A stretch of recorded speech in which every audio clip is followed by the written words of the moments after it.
तो यार आज की वीडियो में मैं रैंक करने वाला हूँ बेंटन की एलियन फोर्स सीरीज के सभी एलियंस को। और पिछली वीडियो में मैंने बेंटन की क्लासिक सीरीज के सभी एलियंस को रैंक किया था।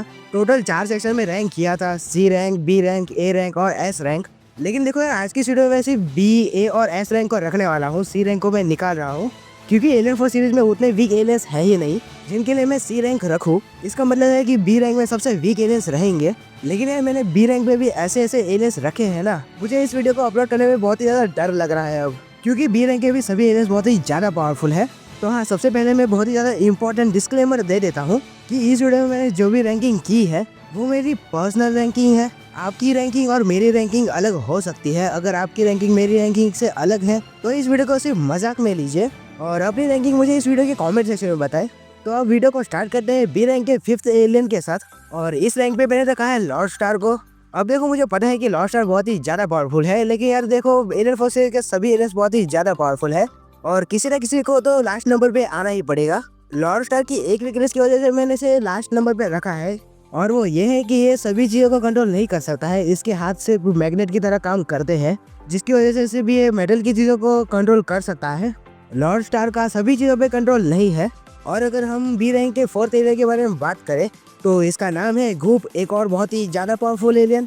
इसकी भी एक वीकनेस की वजह से मैंने इसे इतना नीचे रखा है और वो ये है कि अगर इसके एंटी ग्रेविटी प्रोजेक्टर के साथ कोई छेड़छाड़ी करे तो गूप बहुत ही आसानी से हार जाएगा।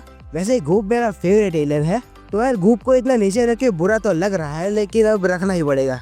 तो अब अगर मैं बी रैंक के 3rd एलियन के बारे में बात करूं जिसका नाम है स्पाइडर मंकी, एक और पावरफुल एलियन बी रैंक पे, क्योंकि आगे के एलियंस और भी ज़्यादा पावरफुल है। और अब अगर हम बात करें बी रैंक के 2nd और 1st नंबर के एलियन के बारे में तो वो है ह्यूमंगोसॉर और रैथ। अब देखो, मुझे पता है कि बहुत सारे लोग एग्री नहीं करेंगे कि ह्यूमंगोसॉर और रैथ बी रैंक के एलियन है। कुछ लोग तो यार कमेंट सेक्शन में पहुंच गए होंगे कि अब तो यार इसका कमेंट सेक्शन भर ही दूंगा अच्छे अच्छे शब्दों से। लेकिन देखो यार, इसी रीजन की वजह से मैंने तुम्हें स्टार्टिंग में कहा था कि अगर तुम किसी भी पॉइंट से डिसएग्री करते हो मेरे, तो यार इस रैंकिंग को सिर्फ एक मजाक मान लेना। लेकिन हाँ, मैं मजाक नहीं कर रहा हूँ, मैं एकदम सीरियस हूँ। मुझे नहीं लगता कि ये दोनों ही एलियंस उतने पावरफुल है कि ये ए या फिर एस रैंक पे जा सकते हैं। अब हाँ, इनके पास स्ट्रेंथ बहुत ही ज़्यादा है और ये हैंड टू हैंड कॉम्बैट पे बहुत ही ज़्यादा पावरफुल है, लेकिन इसके सिवा इनके पास कोई स्पेशल एबिलिटी नहीं है। इन दोनों को यार स्टिंग फ्लाई भी हरा देगा। मुझे ये दोनों ही एलियंस बहुत ही ज़्यादा ओवररेटेड लगते हैं। और हाँ, अगर तुम मुझसे डिसएग्री करते हो तो कमेंट सेक्शन में ये वाला इमोजी स्पैम कर देना, क्योंकि ये वीडियो एक मजाक है, समझ गए ना। और अब अगर मैं बात करूँ ए रैंक के 4th नंबर के सबसे पावरफुल एलियन के बारे में तो वो है ब्रेनस्टॉर्म। ब्रेनस्टॉर्म को मैंने इतना ऊपर उसके दिमाग की वजह से रखा है। ब्रेनस्टॉर्म एक बहुत ही ज़्यादा इंटेलिजेंट एलियन है। ये इलेक्ट्रिसिटी जनरेट कर सकता है और फ्लाई भी कर सकता है।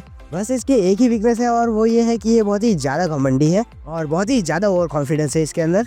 तो हाँ, इसी वजह से मैंने इसे थोड़ा नीचे रखा है। तो अब अगला ए रैंक का एलियन है स्वॉर्म फायर। इसे हराना लगभग नामुमकिन सा है, क्योंकि इसे अगर काट भी दोगे तो ये फिर से रीजनरेट हो जाएगा। इसके पास फायर एबिलिटीज भी है और ये कहीं पे भी पौधे भी उगा सकता है और उन्हें कंट्रोल भी कर सकता है। और अब अगर ए रैंक के अगले एलियन के बारे में बात करूँ तो उसका नाम है नैनोमैक, जो बेंटन का अब तक का सबसे छोटा एलियन है। इतना छोटा एलियन कि नॉर्मली उसे कोई देख भी नहीं पाता, एकदम ध्यान से देखोगे तभी दिखेगा।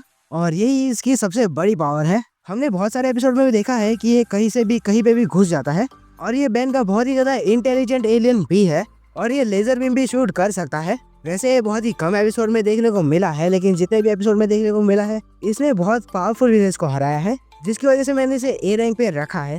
और अब अगर हम ए रैंक के अगले एलियन के बारे में बात करें तो उसका नाम है जेट रे। और बहुत सारे लोगों को जेट रे उतना पावरफुल नहीं लगता है। तो देखो, अगर यार क्लॉकवर्क और एलियंस को साइड पे रखे तो जेट रे अब तक का बेन 10 का सबसे फास्टेस्ट एलियन है। वैसे मुझे पहले एक्सेलरेट लगता था, लेकिन नहीं, जेट रे एक्सेलरेट से भी ज़्यादा फास्ट है। और अब मुझे लग रहा है कि शायद मैंने जेट रे को ए रैंक पे रख के गलती कर दी, शायद एस रैंक पे रखना चाहिए था। यार क्या करूँ यार, सभी एलियंस बहुत ही ज़्यादा पावरफुल है।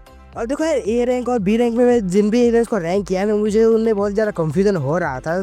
बहुत ही मुश्किल हो रही थी यार रैंक करने के लिए उन्हें। मुझे कभी कभी लगता था ये ज़्यादा पावरफुल है, कभी लगता वो ज़्यादा पावरफुल है। लेकिन जो भी एस रैंक के एलियन है ना, उन्हें मुझे रखने में बिल्कुल भी मुश्किल नहीं आई, क्योंकि यार मैंने सबसे पहले इन चारों को एस रैंक पे रखा और बाद में नीचे के सभी एलियंस को रैंक करना स्टार्ट किया। और बिना किसी डाउट के एस रैंक का 4th नंबर का एलियन है क्रोमा स्टोन। अब देखो, क्रोमा स्टोन के पास बहुत सारी एबिलिटीज है, जिसकी वजह से मैंने इसे एस रैंक पे रखा है। जिसमें से मैं मेन पावर के बारे में बता दूं, जिसकी वजह से मैंने इसे एस रैंक पे रखा है। एक तो यार ये बहुत ही ज़्यादा स्पीड में फ्लाई कर सकता है और इसकी स्पीड कम से कम फास्ट एक्स से ज़्यादा तो है ही। इसके अलावा क्रोमास्टोन एनर्जी बीम को भी शूट कर सकता है और दूसरों की एनर्जी बीम को एब्जॉर्ब भी कर सकता है। यहाँ तक कि एनोडाइट के मैना को भी एब्जॉर्ब कर सकता है। और एक बात तो इसने ड्रैगन के अटैक को भी एब्जॉर्ब कर लिया था। क्रोमास्टोन को इलेक्ट्रिसिटी और हीट से भी फर्क नहीं पड़ता है और क्रोमास्टोन भी डायमंड हेड की तरह क्रिस्टल से बना हुआ है, तो मेरे ख्याल से शायद इसे टाइम पावर से भी कोई फर्क नहीं पड़ता होगा। और क्रोमास्टोन के पास ऐसे ही और भी बहुत सारी एबिलिटीज है, जिसकी वजह से मैंने क्रोमास्टोन को एस रैंक पे रखा है। अब एस रैंक का थर्ड सबसे पावरफुल एलियन है बिग चिल।